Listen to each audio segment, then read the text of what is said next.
बातें करते हम खेतों की और उसके रखवाली की। हम बीजों की बातें करते उत्तम जल संसाधन की। हम तकनीकी बातें करते फसलों के उत्पादन की। हर किसान का सपना सच हो जीवन सुखद बनाने को। गाँव-गाँव के हर आंगन का प्यारा सा ये दर्शन। कृषि दर्शन, कृषि दर्शन, कृषि दर्शन, कृषि दर्शन, कृषि दर्शन, कृषि दर्शन, कृषि दर्शन, कृषि दर्शन। किसान भाई बहन मन नमस्कार, जोहार। कृषि दर्शन कार्यक्रम में रौरमन के बहुत बहुत स्वागत है। किसान भाई बहन मन जैसन कि रौरमन जानीला कि हर हफ्ता हम रौरमन ले नवा और बेस जानकारी लेके आई। आज भी हम रौरमन ले नवा और बेस जानकारी लेके आई। मकिल किसान भाई बहन मन जानकारी लेवे कर आगे चलू हमने देखा थी कृषि समाचार। नमस्कार, कृषि समाचार में आपका स्वागत है। मैं हूं अर्चना।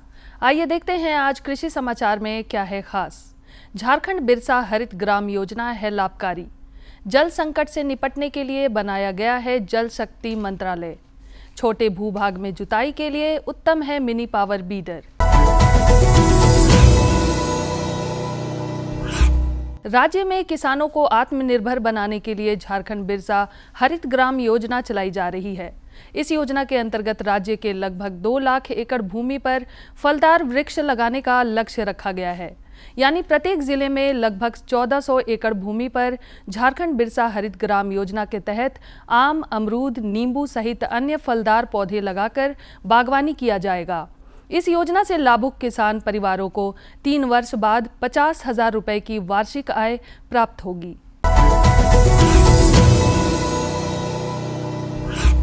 आज देश के लगभग 255 जिले पानी की कमी का दंश झेल रहे हैं। इस जल संकट से निपटने के लिए भारत सरकार ने जल संसाधन नदी विकास मंत्रालय और पेयजल एवं स्वच्छता मंत्रालय को विलय कर जल शक्ति मंत्रालय का निर्माण किया है। जल शक्ति मंत्रालय वर्षा जल संचयन, भूगर्भ जल स्तर के सुधार, नदियों के संरक्षण, पेयजल संकट से निपटने, कृषि सिंचाई के लिए अधिक बेहतर उपयोग इत्यादि के लिए कार्य कर रही है, ताकि आने वाले समय में देश को पानी का संकट न झेलना पड़े। स्वर्ण लालिमा, स्वर्ण नवीन, अर्का आभा और अर्का आलोक ये टमाटर के उन्नत प्रभेदों में अच्छे माने जाते हैं। टमाटर की फसल लगाने के इच्छुक किसान इन किस्मों को लगाकर लाभान्वित हो सकते हैं। ये किस्में गुणवत्ता युक्त और बेहतर उपज देने में सक्षम है। स्वर्ण लालिमा, स्वर्ण नवीन, अर्का आभा और अर्का आलोक ये सभी टमाटर के प्रभेद अच्छा उत्पादन देने में सक्षम है। ये प्रभेद मुख्य रूप से खरीफ में लगाने योग्य होते हैं।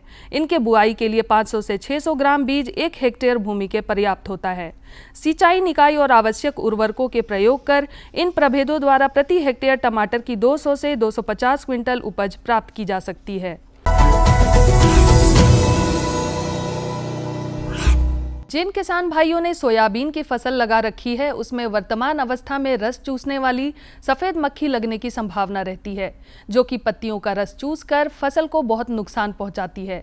इन कीटों के नियंत्रण के लिए फसल पर इमिडाक्लोप्रिड नामक दवा 0.3 मिलीलीटर प्रति लीटर पानी में मिलाकर 3 से 4 दिनों के अंतराल पर फसल पर छिड़काव करना लाभप्रद होता है। छोटे खेत, बागीचों या कम भूभाग में जुताई करना हो तो इसके लिए बहुत ही उपयोगी कृषि उपकरण है मिनी पावर बीडर। मोटर चालित यह मिनी पावर बीडर बहुत ही कम समय में खेत को बुआई के लिए तैयार कर देता है। इस उपकरण को मिनी पावर बीडर कहते हैं। ट्रॉली नुमा दिखने वाला यह उपकरण छोटे खेतों एवं बागीचों में जुताई करने के काम आता है। किसान इस उपकरण की सहायता से खेत के जुताई कार्य को आसानी से कम समय में खत्म कर सकते हैं। और अब एक नजर राज्य के कुछ प्रमुख शहरों के मौसम के मिजाज पर। आज राज्य के कुछ प्रमुख शहरों के तापमान इस प्रकार दर्ज किए गए। रांची अधिकतम 34 डिग्री सेल्सियस, न्यूनतम 20 डिग्री सेल्सियस। देवघर अधिकतम 37 डिग्री सेल्सियस, न्यूनतम 19 डिग्री सेल्सियस। जमशेदपुर अधिकतम 37 डिग्री सेल्सियस, न्यूनतम 22 डिग्री सेल्सियस। मेदिनीनगर अधिकतम 35 डिग्री सेल्सियस, न्यूनतम 20 डिग्री सेल्सियस। धनबाद अधिकतम 37 डिग्री सेल्सियस, न्यूनतम 19 डिग्री सेल्सियस। और अब मंडी भाव में अनाजों के वर्तमान भाव जानने के लिए चलते हैं हमारी सहयोगी के पास। धन्यवाद अर्चना। मंडी भाव में आपका एक बार फिर से स्वागत है। जैसा कि हम जानते हैं कि मंडी भाव में हमेशा उतार चढ़ाव होते रहता है, तो आज हम देखेंगे कि आज मंडी में क्या है ख़ास। सबसे पहले हम मूंग को लेंगे तो मूंग का न्यूनतम भाव है 9,160 से लेकर 10,600। अगर चना का बात करें तो चना का न्यूनतम है 5,860 से लेकर 5,860 ही। अगर मसूर की बात की जाए तो मसूर का भाव है 4,660 से लेकर 4,960। अगर चावल की बात की जाए तो 1,800 से लेकर अधिकतम है 4,200। आखिरी में आलू को लेते हैं तो आलू का न्यूनतम है 1,600 से लेकर अधिकतम 2,300। कृषि समाचार में आज इतना ही। पूरे देश के साथ हमारे राज्य में भी कोरोना संक्रमण लगभग समाप्ति पर है, परंतु हम सभी को कोरोना गाइडलाइन का पालन करना है। जैसे मास्क जरूर लगाएं, उचित दूरी का पालन करें, भीड़ भाड़ से बचते हुए कृषि कार्य करें। आपसे आग्रह है, जो किसान भाई अभी तक टीका नहीं लिए हैं वे टीका जल्द लगा लें, और जिन्होंने टीके के लिए हैं वे टीके का बूस्टर डोज अवश्य लगवाएं। अगले अंक में फिर मुलाकात होगी कुछ ताज़ा तरीन खबरों के साथ। तब तक के लिए दीजिए इजाज़त। नमस्कार, जोहार।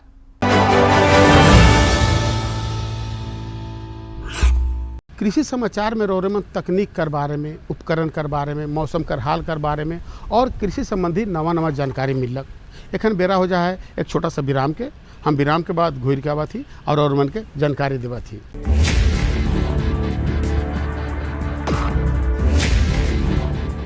भोजन, जल और शुद्ध वातावरण हमारे जीवन का मुख्य आधार है और कृषि इसका मूल स्तंभ।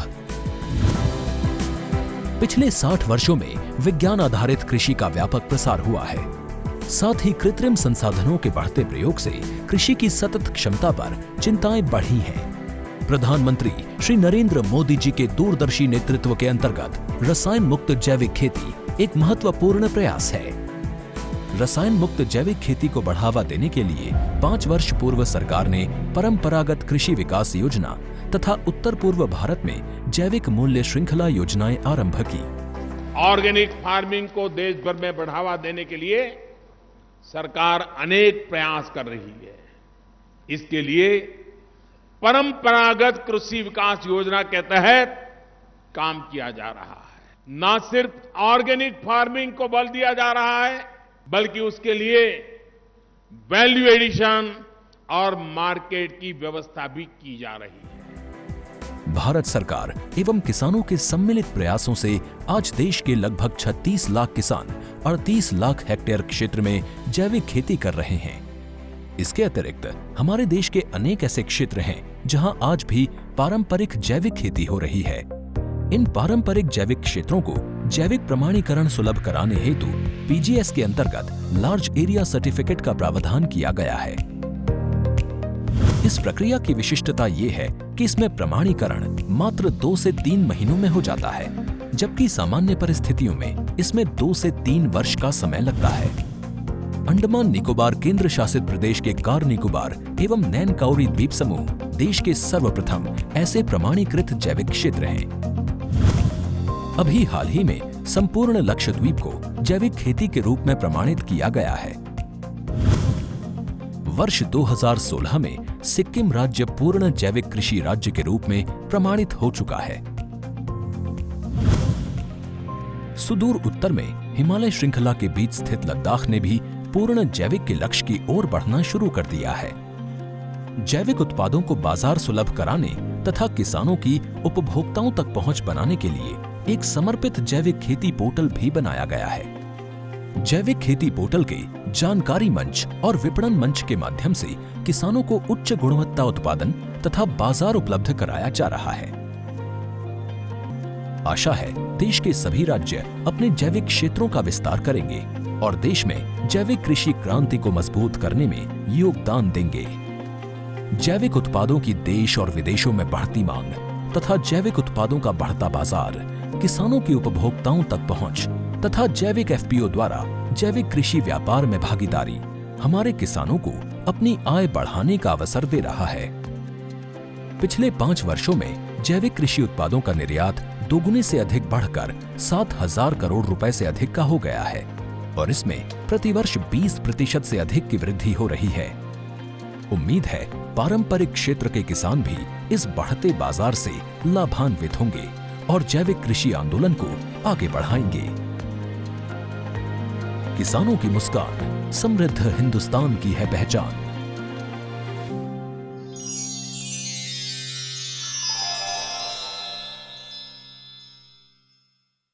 किसान भाई बहन मन, विराम के बाद रौरेमन के एक बार फिर से स्वागत है। तो चलू अपन कार्यक्रम के आगे बढ़ाती जानकारी की ओर। आज कर जो जानकारी है किसान भाई बहन मन, वो है बंजर भूमि में पौधरोपण कैसे करल जाए, है नहीं। तो कहे कर मतलब है कि रोठिना भी बंजर भूमि हुई, मकिल चिंता कर बात न खे। बंजर भूमि में पौधारोपण हो सकेला, फसल हो सकेला, गाय गरू कर चारा बन सकेला और उकर से भी मुनाफा कमाल जा सकेला। तो चलू रौरेमन के हम सीधे लेके चला थी फीचर कर माध्यम से एक जानकारी दिवा थी।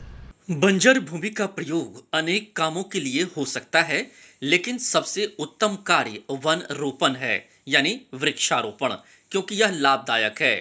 इससे ग्रामीण इलाके के लोगों को रोजगार मिल सकता है। भारी पूंजी की भी इसके लिए आवश्यकता नहीं पड़ती है। वृक्षारोपण से पारिस्थितिकी प्रणाली या पर्यावरण में सुधार होता है और इससे मिट्टी का कटाव भी रुकता है। किसान भाइयों, झारखंड में बंजर भूमि बहुत मात्रा में और प्रति ज़मीन झारखंड में बहुत है। इसके लिए झारखंड में बंजर भूमि को अधिक उपजाऊ बनाने के लिए बहुत ज़रूरी है, क्योंकि झारखंड में बंजर भूमि में कृषि कार्य के साथ साथ वृक्षारोपण का भी बहुत उपयुक्त संसाधन हमारे पास है, जिससे बंजर भूमि में वृक्षारोपण करके किसान भाई अच्छी मात्रा में धन अर्जित कर सकते हैं। इसके लिए सबसे पहले है कि जिस पे किसान भाई कृषि कार्य नहीं करते हैं, उस पे बंजर भूमि पे सबसे पहले तो उसको बरसात के मौसम में या जो बरसात आने वाली है, या तो पहला जो मानसून जो आ चुका है या आने वाली है, उस समय हल्की रोटावेटर से खेत की बंजर भूमि की सफाई कर लें। इसके बाद सफाई करने के बाद उसमें एक हल्की सी पानी भर दें। पानी भरने के बाद खेत में नमी आ जाने के बाद उसमें ये हरा चारा, हरा खाद के लिए जैसे ढैचा है, काउपी है, उसकी बुआई कर देने के बाद उस पर जो बंजर भूमि का जो पोषक तत्व है वो अच्छा बन जाएगा, अच्छा उसमें बढ़ोतरी हो पाएगा। जानकार कहते हैं कि बंजर जमीन पर पौधारोपण करने से पहले गड्ढा खोदना होता है। गड्ढे में रेत और मिट्टी भरनी होती है, जिसमें रेत का अनुपात ज्यादा होता है। गड्ढा खोदने में निकली मिट्टी से गड्ढे के चारों ओर 10 इंच की दूरी पर मेड़ बना दी जाती है, ताकि बारिश का पानी इस मेड़ की वजह से गड्ढे में पहुंच सके। जब हरा चारा, ढैंचा ये लगभग फूल के अवस्था में आएगा, तो उस फूल के अवस्था में पौधा को रोटावेटर के सहारे उसको खेत में मिला देंगे। इसके बाद जब हो जाने के बाद, काम हो जाने के बाद आगे इसकी के लिए हम ये पौधे का जहाँ जहाँ हमारा पौधा रोपण करना है वहाँ निशान देंगे, नापी करेंगे और लगभग खेत को इस टाइप से बना देना है रोटावेटर से कि और जोताई करके कि एकदम मिट्टी भुरभुरी हो जाए। उसमें अगर बंजर भूमि में पत्थर की मात्रा है, अगर और कुछ पेड़ का झाड़ी पड़ा हुआ है, तो एक साइड में सब एक साइड में जमा करके सब जला देना है। इसके बाद एक अच्छा उसमें फिर नापी करना है। अगर उसमें आम का बागवानी लगाना है, अमरूद का बागवानी लगाना है या पपीता खेती करना है, तो उस अनुसार से किसान भाई नापी कर लेंगे 10 इंच की दूरी पर पाल होने से अतिरिक्त क्षेत्रफल का पानी भी सीधे पौधे की जड़ों तक पहुंच सकेगा। रेत बारिश के पानी को सोख लेती है और नमी बनाए रखता है। इसकी वजह से लंबे वक्त तक पौधे की जड़ों को पानी मिलता रहेगा। इस तरह पौधे को लगातार कुछ महीने तक पानी मिलते रहने से उसके सूखने की संभावना कम रहती है। सबसे उपयुक्त जो गड्ढा होगा उसके लिए 3 मीटर ऊंचाई, 3 मीटर गहराई और 3 मीटर लंबाई की आवश्यकता होती है।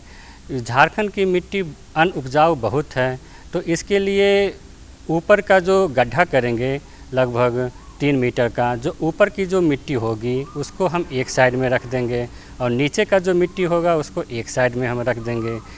ऐसा इसलिए कि नीचे का मिट्टी में ज़्यादा उपजाऊ नहीं होगा और ऊपर की मिट्टी में ज़्यादा उपजाऊ होगा।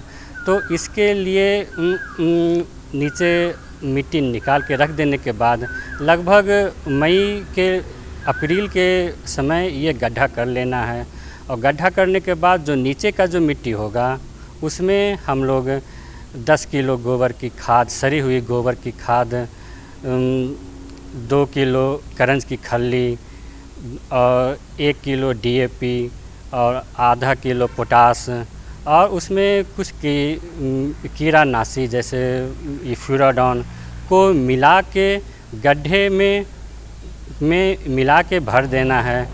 और जो हम लोग जो मिक्सचर जो बनाएं पहले, सबसे पहले उस गड्ढे में वो भरना है। उसके बाद जो ऊपर का जो मिट्टी है फिर उसके ऊपर डाल देना है, एक उभार जैसा बना देना है। जानकार कहते हैं कि अमूमन लोग बंजर जमीन पर खेती या पौधारोपण करने से कतराते हैं, लेकिन अगर नई और उत्तम तकनीक का प्रयोग किया जाए तो बंजर जमीन पर भी वृक्षारोपण किया जा सकता है।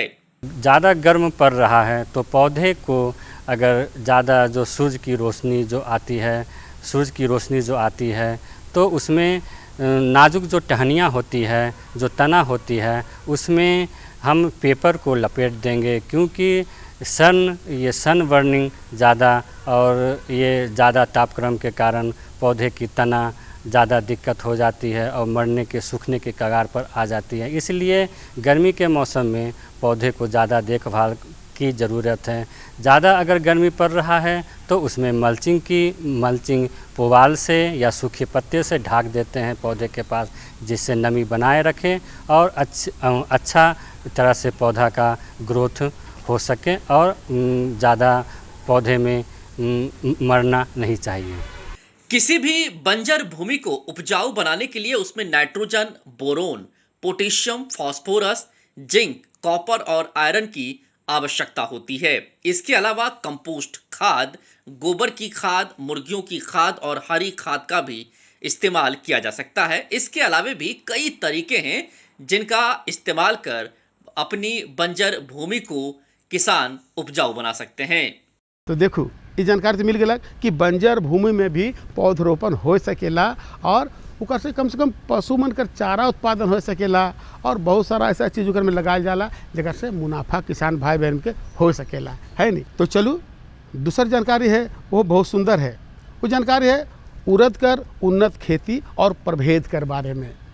किसान भाई बहन मन उड़द कर खेती तो रोरमन करीला और प्रभेद कर बारे में भी जानकारी है, मतलब प्रभेद कर किस्म कर बारे में, उकर क्वालिटी कर बारे में और उड़द कब लगाना है, कैसे लगाना है, उकर में खर पतवार, उकर सिंचाई, उकर माटी सब कर बारे में अगर जानकारी चाहिए तो चलू हम रोमन के लेके चला थी। हमरे कर जो विशेषज्ञ साहब हैं उनकरे से जानकारी दिवा थी। हमारे देश में दलहनी फसलों की खेती एक बड़े पैमाने पे की जाती है और यदि हम अपने राज्य झारखंड की बात करें तो यहाँ पर भी हमारे किसान भाई दलहनी फसलों की खेती कर रहे हैं और अब एक अच्छी आमदनी प्राप्त कर रहे हैं।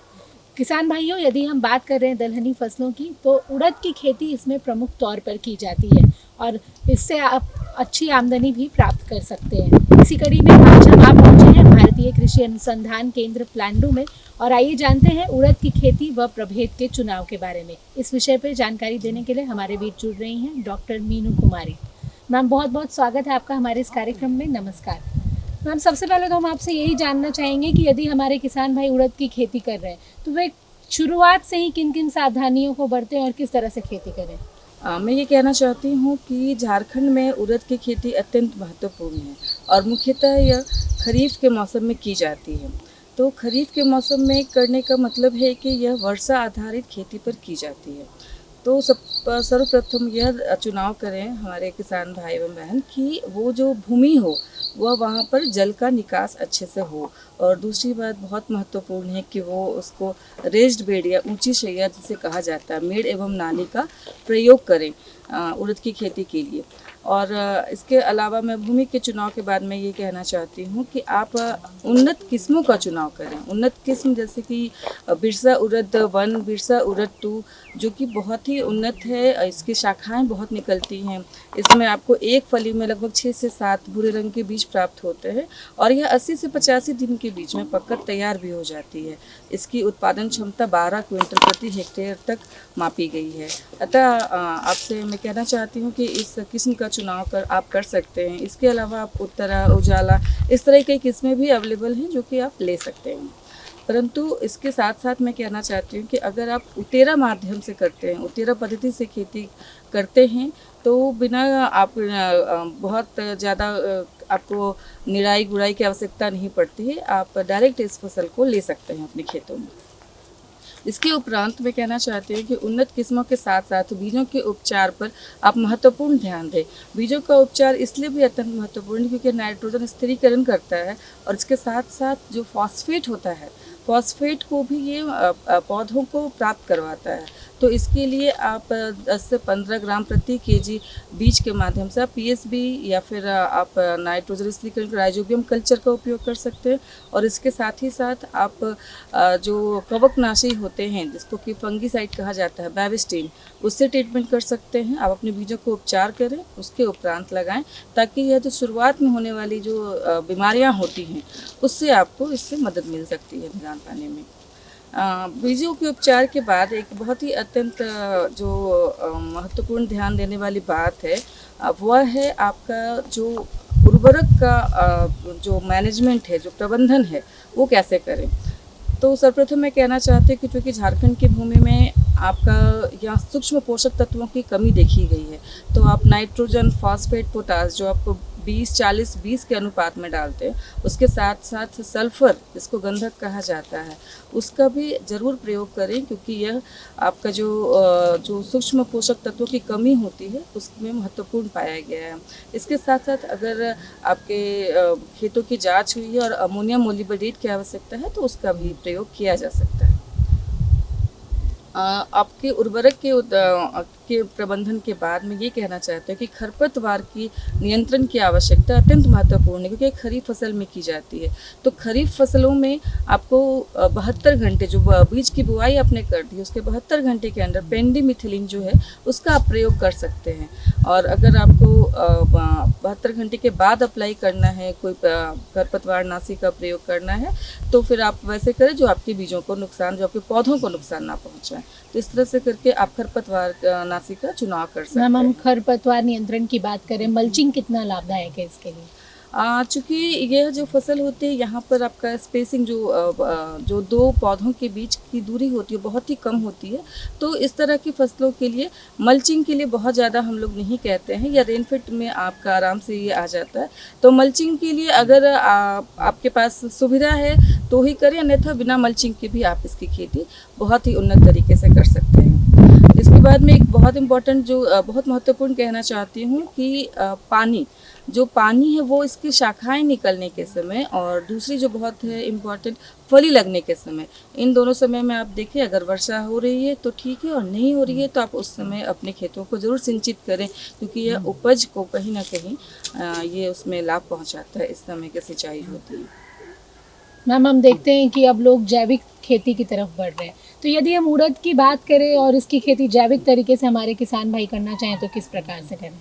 जी हाँ, जैविक खेती इसकी की जा सकती है क्योंकि यह दलहनी फसल है। यह खुद भी बहुत सारे नाइट्रोजन स्थिरीकरण करती है और जिस तरह से हम इसमें कई सारे जो खाद हैं, जैसे आपका जो सड़ी हुई गोबर की खाद होती है, इसके अलावा जो केचुए की खाद होती है, इन खादों का प्रयोग करके इसकी जैविक खेती की जा सकती है। और जैसा कि हमने आपसे कहा कि खरपतवार पैदावार नियंत्रण, तो इसके लिए क्रॉप रोटेशन या उत्तरा पद्धति में की जाए तो इन चीज़ों की आवश्यकता कम पड़ती है, जो केमिकल्स होते हैं उसकी ज़रूरत कम से कम पड़ती है, तो इस तरह की खेती की जा सकती है। और एक बहुत ही महत्वपूर्ण बताना चाहती हूँ कि आप किस तरह से खेती करें कि आपको कम से कम केमिकल्स का प्रयोग करें। तो सबसे पहली बार कि आप उन्नत किस्मों का चुनाव करें, अपने बीजों का उपचार करें और अत्यंत महत्वपूर्ण कि सही समय पर बीजों को लगाएं, क्योंकि सही समय पर बीजों को लगाते हैं तो जो एफिड होती है, जो काली माहू होती है इसमें, उसका भी नियंत्रण अपने आप ही हो जाता है। तो सही समय पर बीजों को लगाना अत्यंत आवश्यक है। तो देखो आज कर जे दुइयो जानकारी रौरे मन के मिलक ये कितना सुंदर है, बेच रहे नहीं तो से ले कहिला कि पता के लिखू और पत्र कर जो आदान प्रदान है उके बताओ, है नहीं। तो पता है कार्यक्रम कृषि दर्शन द्वारा केंद्र निदेशक दूरदर्शन केंद्र रातू रोड रांची और पिन कोड संख्या है 834001। तो रौरेमन आज इजाज़त दो मकिल यह दीना और यह बेरा नवा जानकारी के साथ मनोज वर्मा फिर उपस्थित होगी। तब तक इजाज़त दो, नमस्कार, जोहार। हम बीजों की बातें करते उत्तम जल संसाधन की, हम तकनीकी बातें करते फसलों के उत्पादन की। हर किसान का सपना सच हो जीवन सुखद बनाने को, गाँव-गाँव के हर आंगन का प्यारा सा ये दर्शन। कृषि दर्शन, कृषि दर्शन, कृषि दर्शन, कृषि दर्शन, कृषि दर्शन, कृषि दर्शन, कृषि दर्शन, कृषि दर्शन।